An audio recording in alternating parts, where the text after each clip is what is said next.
Hello guys, how are y'all? I hope y'all are well. We're here to talk about 20-year-old Konanki missing in the Dominican Republic.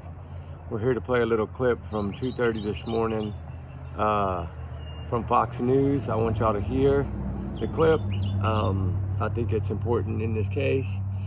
I think that, we know now with his, Joshua Reeby, the person of interest in this case, his passport has been confiscated. We know that now. And the investigation of missing Konanki, that's going on right now. They're looking for her. They're searching everywhere, high, low, water, everywhere. 300 plus people searching. They have military involved. They have a lot going on, right? And in the case of Konanki, her family is begging for answers. They're begging for look at every avenue, check every avenue, vet every avenue, do the best you can do, right? Their parents keep pushing, and I don't blame them. I'd be pushing too, right? And I can't imagine what this family is going through right now. I bet their hearts are just shredded, not knowing their daughter had been put on a boat and sold, or any trigger warning times 500 million in this case. We don't know. We know that some of this stuff is bad in that area. We don't know what exactly happened. All we know is she was last seen by her friends when they left that beach around 6 a.m. now, to be confirmed, I believe. Right at 5:50 something a.m. they leave the beach to go back to the hotel. So now we know it's between 6 a.m. and 9:55 a.m. that she vanished. And if the person of interest is telling the truth in any way, shape, or form, which I don't feel that he is, in my opinion, then they had a tidal wave and she would have been found already, I think. But remember, allegedly, these are just my opinions, my free speech. I'm entitled to that. But my big alleged bubble, don't take it as facts. Do your own research, right? Like, work on it, dig on it, like we do here. We do it as a family, we do it as a team. And that's how we try to get answers. So I'm gonna go ahead and like I said, y'all's comments, y'all's alone as well, not to reflect the channel. We do our research together because we are a big-hearted little family. So with all of this said, with the trigger warnings and my alleged opinions and my big alleged bubble, right? Let's get into this. I'm gonna play this clip for y'all. And I want y'all to hear Fox News. Now, it is a little bit not for kids at all. So if you have kids, please do not let them hear this. This is not something you want your children to hear. It's from Fox News. I'm going to show a little bit of the face of the headline, and then I'll switch over to audio. All right, just so y'all can understand it. I hope y'all can hear this good.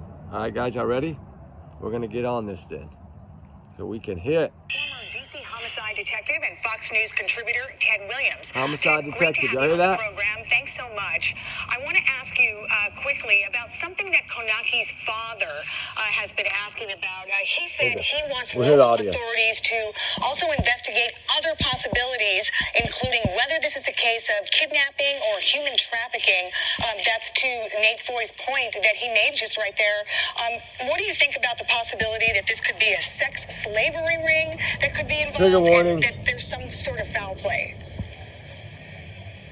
I think that the law enforcement officers investigating this need to make sure that they don't have tunnel vision, that they have to broaden this out, and they have to check to make those kind of an inquiry.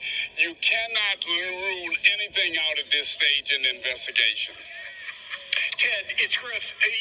You're doing great work down there, and I've gotten to go with you on lots of investigations in years past. When you have now been there for a few days, what are the questions that remain for you? What hasn't been answered? What do you want to know more about right now at this stage of the investigation? everything. Griff, you're right. We've handled a lot of cases around this country, and I've always appreciated you guys. And let me just say this. One of the things that stick out to me is I want to know more from the witness. And by the way, when I use the word witness, I'm speaking of Josh Reeby. I need to know more. I understand that he blinked out and then for 3 hours he remained on the beach. But I want to know if he actually talked to anybody before or after he left the beach about what he may have observed. That's going to be essential in the investigation. And I would also like to know if they did a body examination of him to try to determine if he had any scratches or wounds about his body. Well, Ted, Lisa Booth here, and obviously, you know, a lot's been brought to Reeby's shifting story, which certainly raises questions for investigators. There were 4 bodies, 4 tourists who died in January of drowning. How long would it typically take to find a body in that scenario? And then also, what is this shifting? Y'all hear what she's asking? How long? You know, everybody wants to know that, kind of like in Riley Strand case, everybody was kind of calculating the days and the time of when it would be. So shout out to them for all these good questions. Hold on just a second, we'll finish up. Count, what kind of questions would that raise for investigators? You know, that's an excellent question, by the way. We're in the Caribbean here, where you have actually warm waters. And if you think about a body being in these waters, what normally happens to a body is that there are gases that in the body that allows the body in warm water to come to the surface a lot faster. So you would think that by now, that if she was in these waters, that she would have surfaced. Now, quite naturally, we have reefs, and those reefs, she could be caught up under a reef or something. Well, Ted, David Webb here. Quick question. Resources, you talked about that earlier this week on Fox. Are there enough resources now there with Interpol, with other agencies? You know, absolutely, David. There are absolutely enough resources here. You know, if you get too many, they'll start walking over each other. So they're conducting a pretty good investigation. The unfortunate thing is, I think they're going to start winding down tomorrow some of the resources in this investigation. All right, Ted Williams, thank you so much for joining. All right, guys, y'all hear that? That's what was put out around 2:20 a.m. this morning. I'm sorry it took so long to get this loaded. It's that you know, it's my first day off. I had so many things I had to do and so many things to catch up on, but I'm getting there, and we still got to go search. So we got some, we're gonna have plenty more videos today. A couple of them will be search videos, and we're gonna do a couple of more updates on Nikki McCann, Suzanne Simpson, Sebastian Rogers, Summer Wells. We're gonna talk a little bit like we did last night, a little bit about a lot of different cases and bring up awareness. I know sometimes I might only use one thumbnail photo, but it's, you know, we still talked about a lot of cases in one. But, you know, this is, of course, the witness or the suspect. I'm not suspect, but the person of interest, you know, Joshua Reeby, the last one to see her, the one that shows up on camera around 9:55 a.m. coming back to that hotel. Looked like he had no shirt, no shoes. That's the first things I caught. Because I always look at the overall, the 2 photos, you know, the one of him going, the one of him coming, to see what we can find out. So what does he know, right? We know that his stories have changed a whole lot. So all we can do is basically do what we can do, right? And keep awareness alive for Konanki. That's what we have to do, guys. And keep her family in our prayers. And if anything else breaks on this, I will definitely do it. The only hard part about doing it is it takes mine hours to load. So even when I do the video, when I try to break it, it still takes a few hours to load and get to y'all. So keep that in mind. But, you know, it's truly heartbreaking, guys. Just something happened here, and I don't think it's good.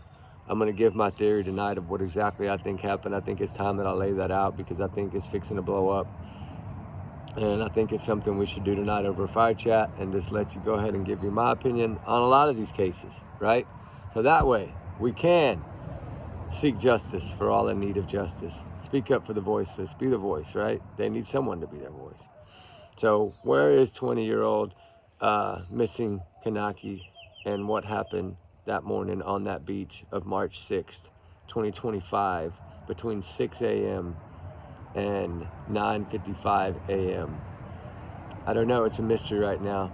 Pray to God it comes out. Pray to God it comes forward soon and something's done. You don't confiscate someone's passport for no reason at all. That's a big deal.